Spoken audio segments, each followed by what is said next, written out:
90 Days Food as Medicine series, and today we are going to be talking about how to treat sore throat at home. Say hello to ginger and honey tea.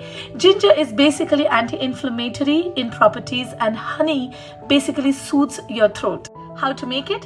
Grab a pot and add a glass of water to it. Bring it to boil, and at this time add a slice of ginger. Let it stew for some time. Now add it to your favorite cup and let it bring down to a lukewarm consistency. This is the time when you add in honey. Remember, never add honey to a hot water. It has to be always on a warm water. Stir it well and enjoy this warm cup of ginger honey tea and witness your sore throat recover. The other benefits are it reduces inflammation, boosts you with energy, and it is natural and safe.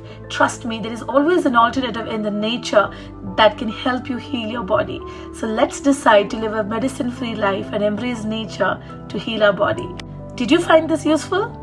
Share it with any of your friends or tag them so that they could deal with their sore throat naturally.